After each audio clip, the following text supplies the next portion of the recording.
Platform. This is your humble servant, the very necessary senator, aka the Bamenda man, the Ekona man, the Ngi man, the backward man. I will not forget to proudly anglophone, yes. Au Cameroun aujourd'hui, l'actualité c'est aussi ce que le Premier ministre a envoyé comme message à travers le secrétaire général de la primature. Ils disent clairement, les amis, que si vous ne travaillez pas, attention, attention, attention, les gens peuvent perdre leur boulot. Et là, monsieur le secrétaire général de la primature a fait une note, je vais vous proposer ça. C'est signé de main de Séraphin Fouda Magloire, signé le 25 juillet 2024. C'est le secrétaire général des services du Premier ministre. Les amis, la note est ici. Je vais vous proposer la lecture. Absentéisme dans l'administration publique, il faut en finir. Donc, on a le communiqué du conseil du cabinet d'hier présidé, donc c'était le 24, par le Premier ministre chef du gouvernement. Et ce qui ressort de ce document, c'est quoi? La lecture. Le Premier ministre chef du gouvernement, son Excellence Joseph John Gouté, a précédé le jeudi 25 juillet 2024 dès 10 h à l'auditorium de ses services, le conseil du cabinet du mois de juillet 2024. Nous sommes à Down Beach, il y a des voitures qui passent, des camions aussi qui passent, donc ça peut nous perturber. Mais on reste concentrés, les amis. Je dois aussi être vigilant. Les ministres d'État, les ministres délégués et les secrétaires d'État y prenaient part. L'ordre du jour de cette rencontre stratégique était articulé autour de 4 axes.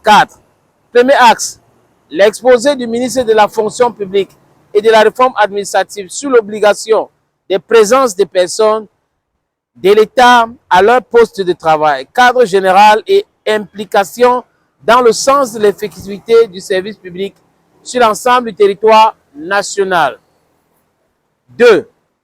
La présentation du ministre de l'administration territoriale sur le rôle de l'administration administrative dans la lutte contre le phénomène d'absence irrégulière des personnels de l'État et les propositions correctives. Nous avons ici 3. La communication. Ici, c'est la communication du ministre des Relations extérieures, le jeune Belambela, des exigences relatives à la délivrance des visas, des courtoisies pour des visites au Cameroun. 4. Les divers. Au thème du propos introductif du chef du gouvernement, le ministre chargé de la fonction publique a précisé que l'obligation de présence à laquelle sont attrayants les fonctionnaires et les contractuels de l'administration publique se font sur rapport de subordination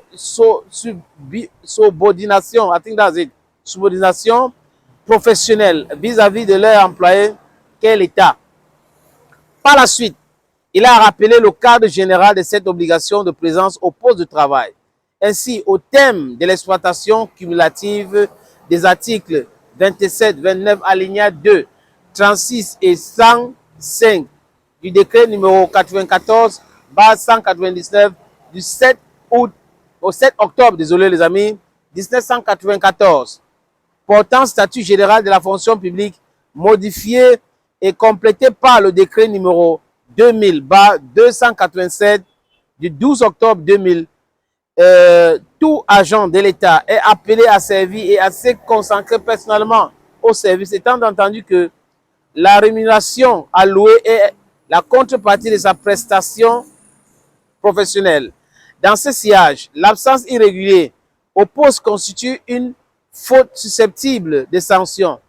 Il appartient aux responsables de la chaîne administrative d'assurer le respect de l'obligation de présence des personnels de l'État à leur poste de travail et corrélativement d'initier la procédure du constat de l'absence irrégulière, laquelle compromet significativement le processus du maillage administratif du territoire national ainsi que la production d'un service public de qualité répondant aux attentes et aux besoins des usagers.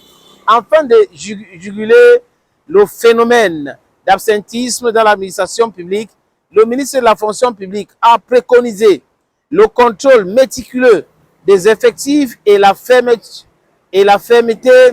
des supérieurs hiérarchiques qui devraient être suivis, le cas échéant, d'une action conséquente devant le Conseil permanent de discipline de la fonction publique. Dans cette veine, il a été indiqué que la clôture de la phase d'appurement des instances disciplinaires enregistrées dans le cadre de l'opération de comptage physique des personnes de l'État coupées devrait se matérialiser par la radiation d'environ 6 000 agents publics dont les dossiers de licenciement ou de révocation en phase finale de traitement. 6 000 personnes seront révoquées de la fonction publique. Donc, chassées, licenciées de la fonction publique. Pourquoi? Absence répétée. Donc, les gens sont partout dans le monde, mais ils continuent de prendre quand même leur salaire. Ce n'est pas du tout normal. On peut dire ce qu'on peut dire. Les salaires ne sont pas conséquents au Cameroun. Les fonctionnaires, c'est une vérité. Mais quand on vous donne ce salaire, vous devez au moins faire l'effort de travailler pour cet argent qu'on vous donne, les amis. Par ailleurs, des recommandations ont été formulées dans l'optique de promouvoir l'orthodoxie disciplinaire dans l'administration publique.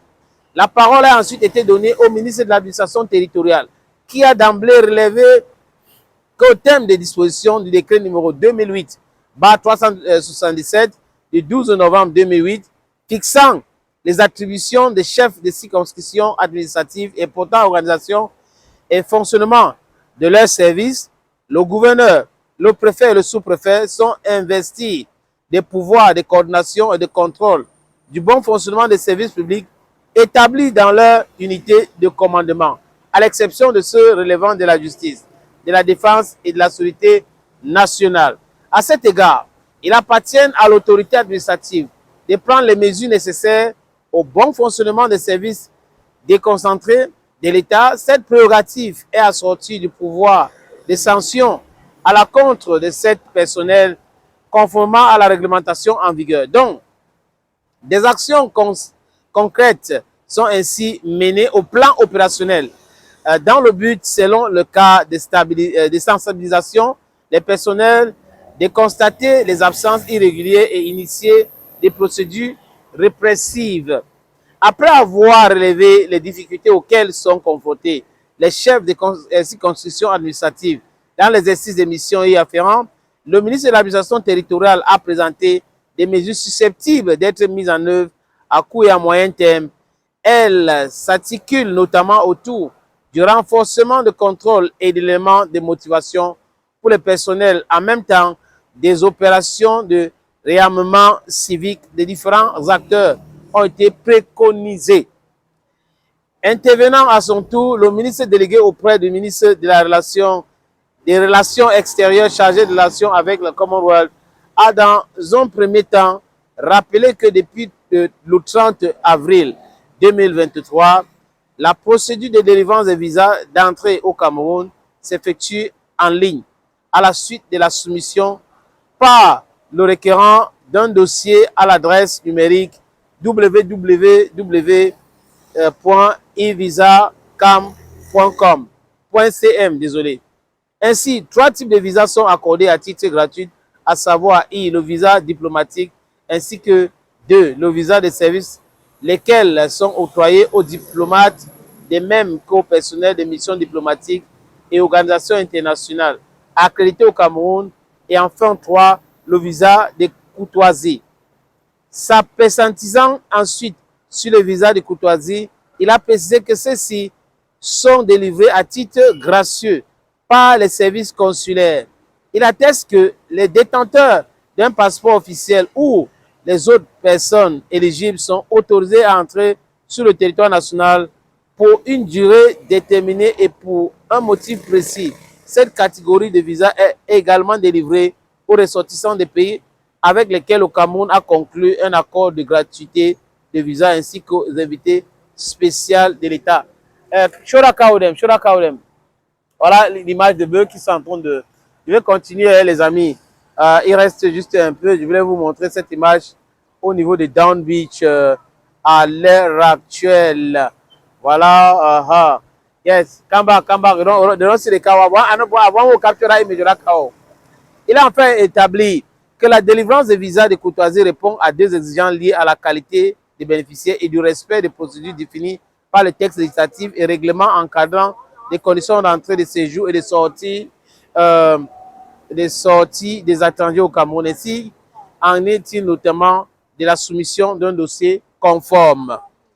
À l'issue des échanges, quand il servit de présentation, le chef du gouvernement a demandé au ministre de la fonction publique et de la réforme administrative de préparer un projet de texte réglementaire en vue de rappeler le contenu de l'obligation de présence au poste de travail ainsi que les sanctions qu'encourent les contrevenants, tout en reprécisant la préoccupation, la procédure applicable en matière de constat de l'absence irrégulière.